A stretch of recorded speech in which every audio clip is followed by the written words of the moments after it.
All right, guys, so I'm kind of introducing another smaller build to the channel. This is what's left of 1987 Yamaha Warrior 350. So my dad got it new in 87, and then it kind of sat for a while, and then I started riding it, and then I broke it. So I rebuilt the engine, I guess it was over the winter sometime. It's just been sitting on this car. It was having some transmission issues mainly, and but that's all repainted and ready to go back in. And in the meantime, I decided to tear the whole thing apart, sandblasting the frame. That's going to be the same gray color as the car, along with the plastics. And then I've got a couple new parts coming in for it. So I've got a 6-inch extended swing arm and 2-inch extended A-arms. And yeah, it's going to be kind of my pit vehicle slash trail rider. I mean, I'm going to be using this thing a lot. So without further ado, let's get into sandblasting this thing.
Just to show you guys what I'm using here, I have one of these speed blasters made by Zendex.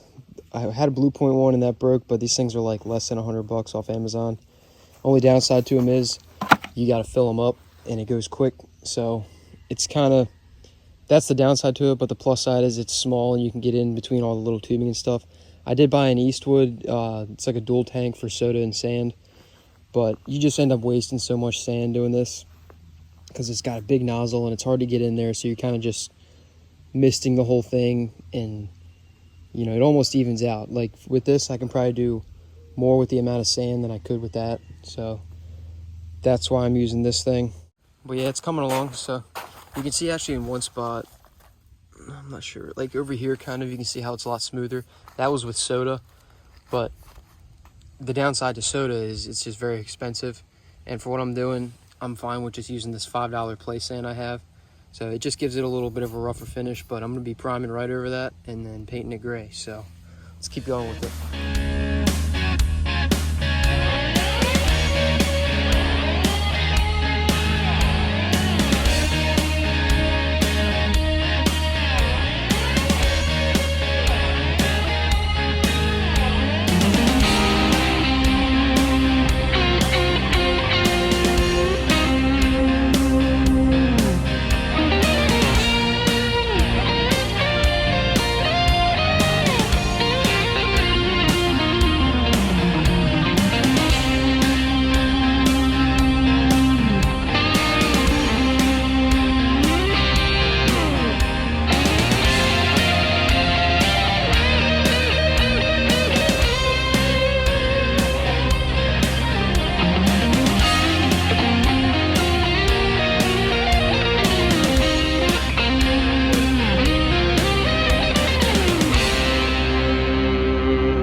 Alright guys, so frame's most of the way done.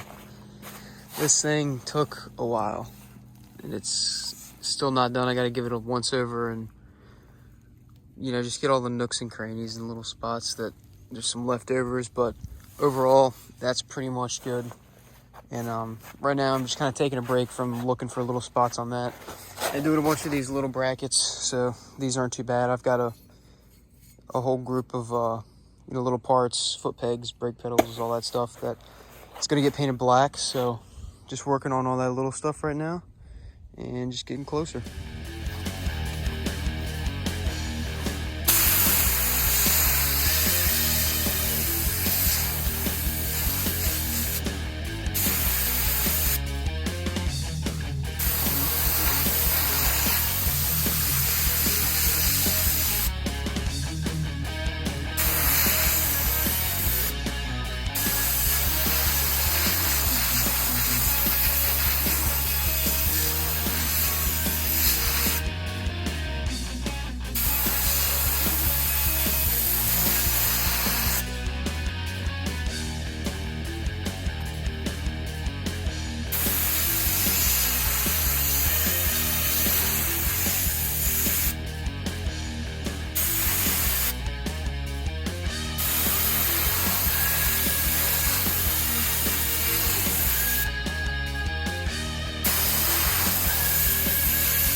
so frame's done, sitting here. You can see some of the other parts that I will be sandblasting, and then these are all getting painted black. So just backing plates for the brakes, spindles, foot pegs, brake shifter, all that. Did a few more little small pieces, but steering column. But this is actually, the axle came in quicker than I expected. But so it's a nice billet axle with, it actually comes with these spacers. So by adjustable, it's just whether or not you put these spacers on, how many you put on. But if you put both of them on each side, it ends up being 3 inches wider than stock. So you can see we put an old hub on there just to look at it. But once everything else comes in for that order, the swing arm and the A-arms and stuff, I'm gonna kind of look at what I got and see if I need to order anything else or, you know, fabricate anything, because the swing arm and the axle are for like a Honda 250R, but apparently that's what you need to do that. So I ordered what I was told, and then when it all gets here, I'm gonna see what all we got. I might have to get, you know, a new brake, rotor, and caliper, or different stuff like that. So, but yeah, I did not film tearing this thing down, which I regret, but that was a pretty cool process, and then just ended up in these bins right here. So this is what I'm left to work with. We got a new seat cover over here. So the old one is in the trash can now, but it was blue. So that's going to be black. The white plastics you see there, along with the blue ones, are going to be gray, same color as the car.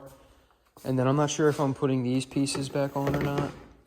They are, so this is for this side, but it was a black piece that went down there on the bottom of the fender. I don't know, I'm just trying to change up the look of it, so I might leave those off, and then I might cut that little flange off where the rivets were to give it more of a racy look, I guess, but we'll see. I'm sure I'll end up picking up some more parts just to kind of dress things up. I need to get shocks, but that's kind of last thing once I get swing arm on and measure length, and I'm not sure how the mounting works on that one, so we'll take care of that when it gets here. And then I'm gonna fabricate a new front bumper. You can see I did some damage from running into a tree a while ago, but like I said before, I'm getting some Hoosier tires and then probably some new black wheels. I was looking at either anodizing those ones or getting new ones. Looks like I'm probably gonna end up getting new ones.